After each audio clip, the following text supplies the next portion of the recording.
अस्सलाम वालेकुम स्टूडेंट्स। आज हम सबस्पेस से रेलिवेंट मज़ीद रिजल्ट करेंगे। इससे पहले मैं आपको लास्ट लेक्चर में सबस्पेस की डेफिनेशन, बेसिक क्राइटेरिया, कुछ रिजल्ट करवा चुका हूँ। ये लेक्चर अंडरस्टैंड करने के लिए आपने प्रीवियस लेक्चर लाजमी देखना है, फिर इस लेक्चर की तरफ आना है। मैं रिजल्ट रीड करता हूँ। Prove that the intersection of two subspaces of a vector space is also a subspace of V. यानी कि टू सबस्पेसेस का इंटरसेक्शन भी एक सबस्पेस होता है। हम V की टू सबस्पेसेस ले लेते हैं, एक U और एक W, और हम ये प्रूव करेंगे कि U और W का इंटरसेक्शन भी एक सबस्पेस है। सबस्पेस प्रूफ करने के लिए पहला तो ये कंडीशन है कि जीरो U इंटरसेक्शन W को बिलोंग करना चाहिए। देखें, U एंड W ऑलरेडी एक सबस्पेसिस हैं। अगर U एंड W सबस्पेसिस हैं, इसका मतलब ये है कि जीरो U को भी बिलोंग कर रहा है और जीरो W को भी बिलोंग कर रहा है। क्यों बिलोंग कर रहा है?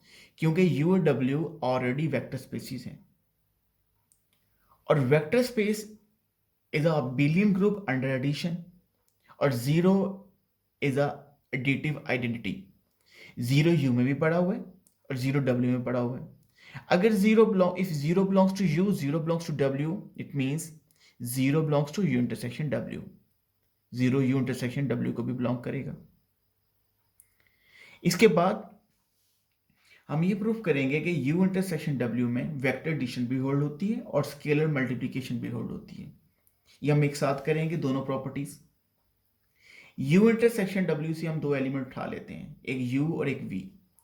अब U और V U इंटरसेक्शन W को बिलोंग कर रहे हैं। इसका मतलब क्या है कि U और V U में भी है और U और V W में भी है। क्योंकि U एक सबस्पेस है, तो सबस्पेस के अंदर वेक्टर एडिशन भी होल्ड होती है और स्केलर मल्टीप्लिकेशन भी होल्ड होती है। Since U is a subspace of a vector space V, then AU plus BV belongs to U. For any AB belongs to K. K हमारे पास क्या है? फील्ड है। AU क्या चीज है? Scalar multiplication. BV क्या चीज है? Scalar multiplication. और दोनों का सम क्या शो कर रहा है? Vector addition. इसका मतलब है कि U के अंदर स्केलर मल्टीप्लिकेशन भी होल्ड होती है और वेक्टर एडिशन भी होल्ड होती है, क्योंकि U सब स्पेस है। सिमिलरली W भी एक सब स्पेस है, और W में भी AU प्लस BV W को भी बिलोंग कर रहा है। अब AU plus BV W U को भी बिलोंग कर रहा है और W को भी बिलोंग कर रहा है, तो लिहाजा AU plus BV U intersection W को भी बिलोंग करेगा। आपने यानी कि U इंटरसेक्शन W से दो एलिमेंट उठाए और उनका लीनियर कॉम्बिनेशन भी U इंटरसेक्शन W में पड़ा हुआ है। इसका क्या मतलब हुआ? U intersection W is a subspace of a vector space V। Class हमारा जो नेक्स्ट रिजल्ट है वो ये है कि V be a vector space of the functions from set of real number to real number, show that W is a subspace of V।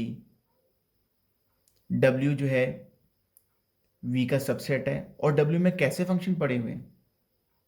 ऐसे function है जो जिनकी 1 पर और 3 पर फंक्शनल वैल्यू क्या आती है? सेम आती है।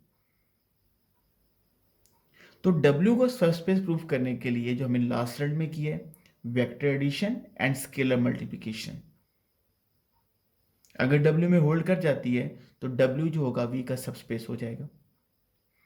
तो W से हम दो फंक्शन ले लेते हैं, क्योंकि W में फंक्शन कैसे पड़े हुए हैं?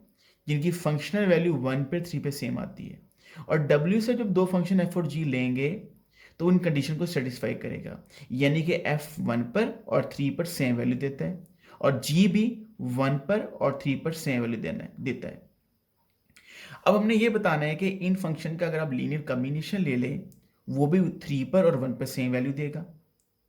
तो अब ये देखिएगा AF प्लस BG क्या है? ये इन फंक्शन का लीनियर कॉम्बिनेशन है। यहाँ पर A और B क्या चीज़ है? ये फील्ड से आ रहे हैं, और F और G क्या चीज़ है? ये फंक्शंस हैं जो W से आ रहे हैं। तो AF प्लस BG पे आप 3 अप्लाई करते हैं तो क्या होगा? AF of 3 plus BG of 3। F of 3 किसके इक्वल है? F ऑफ 1 के।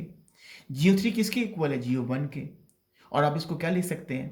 ए f plus b g of 1, यानी कि अगर एफ और जी 1 पर और 3 पर सेम फंक्शन वैल्यू देते हैं तो इनका इनका लीनियर कॉम्बिनेशन पे 3 और 1 पे क्या वैल्यू देता है, सेम वैल्यू दे रहा है। इसका मतलब क्या है कि W जो है उसमें वेक्टर एडिशन भी होल्ड हो रही है और स्केलर मल्टीप्लिकेशन भी होल्ड हो रही है। क्लास ये कंबाइंड रिजल्ट किया हुआ है। AF जो है ये स्केलर मल्टीप्लिकेशन है, BG भी स्केलर मल्टीप्लिकेशन है, और दोनों का सम किसको शो कर रहा है, वेक्टर एडिशन को। तो दोनों कंडीशन सेटिस्फाई हो गई। इसका मतलब क्या हुआ कि अगर हम एक ऐसा सेट ले लें फंक्शंस का जिन पे जिसकी 1 पर और 3 पर फंक्शन वाली सेम आ रही है, तो वो किसको रिप्रेजेंट करेगा, एक सबस्पेस को रिप्रेजेंट करेगा।